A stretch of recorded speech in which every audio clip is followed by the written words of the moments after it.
All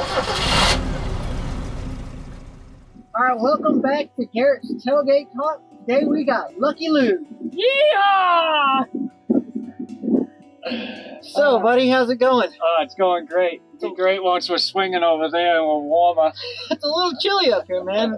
Just came from Texas and you brought me some cold weather. No, you guys always bring rain. Every single time that anybody from Garrett comes to New England, it's raining. And it rained out all this morning and afternoon. Well, now it's clear, so it's time for some swinging, right? Yeah, you know it. All right. So, tell me, how long you been detecting?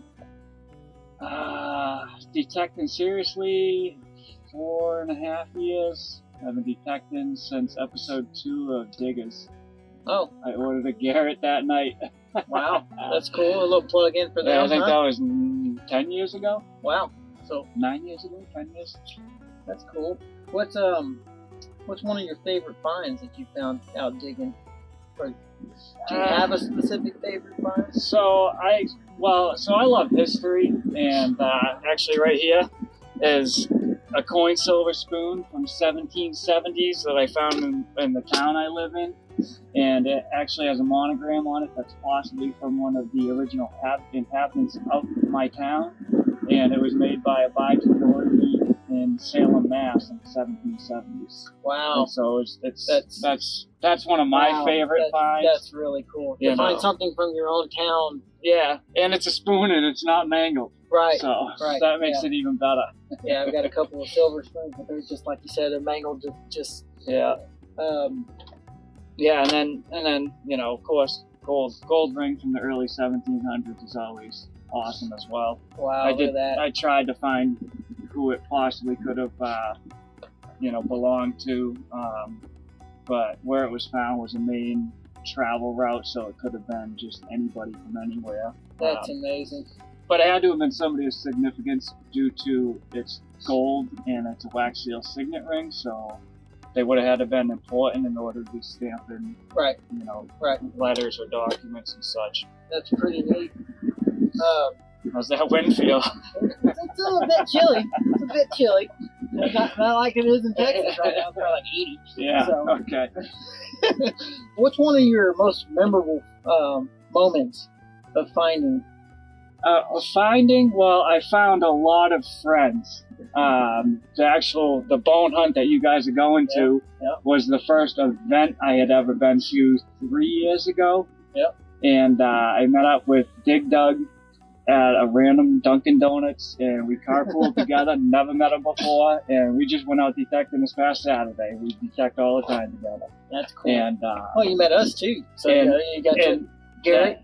That day, KG and Ringy were there, and I met them there, and a whole bunch of other people that I go detecting with now. And that's probably the best find was the people and friends that you make.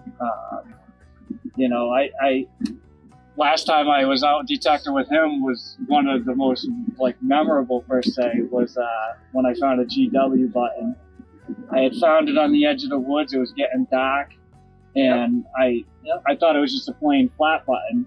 Man, we were detecting maybe 15 minutes longer, and I took it out and just started thumb rubbing it to see if there was. I love dandy buttons, so I was seeing if there was a design on it, and I was walking over to Rusty, and I couldn't believe it. I'm walking with my detector under my arm and rubbing it off, and I pull out my phone and my flashlight, and I seen an eagle on it, and I was like, no, it can't be. And that's when I came over and ran over there. I was like, look at that. And so it was totally dark out, and we're all with our phones looking at it and going, no, yeah, it is. And so that was actually pretty cool. When I found that gold ring, Dave Wise had just been in that area, and I was just walking over, and we just all wandering everywhere, and he had dug it up, and his infamous "you jerk," and it was. So now my saying to him is always so close, dude, so close. Well, you just gotta hate that one. Yeah. You know that somebody found something right when you just walked over. It was a perfect pull tab. It was the ultimate perfect pull tab. You gotta dig 'em. It sounded exactly like a pull tab. Yep. And so yeah, that was another cool memorable moment. What's one thing that you would tell somebody now, that's something that you wish you knew when you were first starting metal detecting? I just was telling him, get a pinpointer. There you go. I literally, when I was casually detecting, I literally used my kids' beach sand sifters because I didn't have a pinpointer. And when I got one, I felt like I was like king of the world because I could find the target in seconds, as most of the time in seconds, as opposed to 10 minutes of sifting dirt. Yeah. So. That's awesome. Cool. Well, I appreciate patience. There you go. Yeah. Never give up and have lots of patience. That's awesome. Well, I appreciate you doing this talk with us, and let's go do something. All right, let's go save some history. All right.